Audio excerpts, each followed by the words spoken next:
এবছর বড়া মৌসুম ও জেলের জালে ধরা পড়েনি আশানুরূপ ইলিশ, এতে চরম হতাশায় বোলার জেলেরা।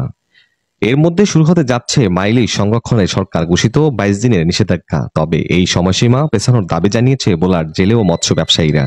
মাছের ডিম মানে আপনারা আমাকে ভোগাইতে আছেন, গরিব বিদ্যার সব না খেয়ে মরতে আছে, এত হলে আপনারা অভিযান দিয়ে দিচ্ছেন।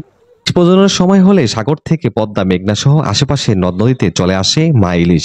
আর এই সময়টাতে ইলিশের প্রজনন নির্বিঘ্ন করতে নিষেধাজ্ঞা দেয় সরকার। আজ মধ্যরাত থেকে 22 দিনের নিষেধাজ্ঞা জারি করেছে সরকার। নিষেধাজ্ঞা বাস্তবায়নে জেলেদের সহায়তায় বিজেএফ কর্মসূচির আওতায় প্রতি পরিবারকে 25 কেজি করে চাল দেওয়া হবে। তবে চাল বিতরণে অনিয়ম ও ভুয়া জেলে কার্ড বাতিল করে সঠিক তালিকা তৈরির মাধ্যমে বরাদ্দ নিশ্চিত করার দাবি জানিয়েছে জেলেরা। 22 দিনের অভিযানের ভিতরে 25 কেজি করে চাল দেওয়া হয়, কিন্তু চাল দিয়ে তো একটা সংসার চলে না, একটা জীবিকা চলে না। সাধারণ জেলেরা কোনো কিছু পায় না। এটা দলীয় প্রভাব জায়গায় যখন মৎস্য অফিসে আমরা যাই, বলি যে স্যার আমাদের জেলে কার্ডটা পাইনি, পরিষদে গিয়ে আলাপ করো। পরিষদ গেলে হয়তো জেলে কার্ড হবে না, তাহলে তুই ওই দল করো, তুই এই দল করো। মা ইলিশ রক্ষার অভিযান সফল হলে আগামীতে দেশের নদীগুলোতে ইলিশের প্রাচুর্য ভরে উঠবে বলে প্রত্যাশা মৎস্য বিভাগের।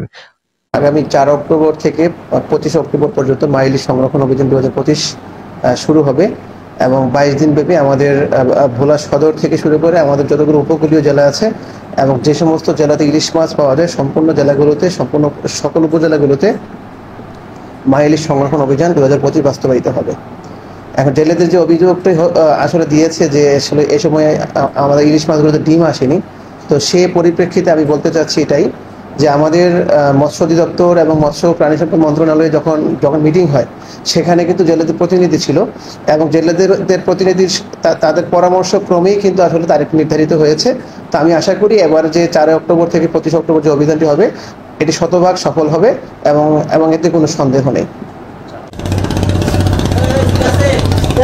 অন্যদিকে চাল বিতরণে অনিয়ম রোধে কঠোর অবস্থান বলে জানিয়েছে জেলা প্রশাসক। 4 অক্টোবর থেকে আমাদের মা ইলিশ নিধন বন্ধে যে কার্যক্রম শুরু হচ্ছে, আমাদের সমুদ্রে আমাদের যে নদীতে মাছ ধরার নিষেধাজ্ঞা শুরু হচ্ছে, এই সময়তে নিবন্ধিত জেলেদের জেলেদের এগেনস্টে যে চাল আমরা পাবো সেই চালটি যথাযথভাবে যথাসময়ে আমরা বিতরণের ব্যবস্থা করব। না, আমাদের এই চাল বিতরণে কোনো অনিয়ম হবে বলে আমি প্রত্যাশা করি না, কিন্তু অনিয়ম হওয়ার চেষ্টা যদি কেউ করে তাহলে তাদের বিরুদ্ধে আমরা আইনগত ব্যবস্থা গ্রহণ করব। Mohammad Belal Nafiz, news desk.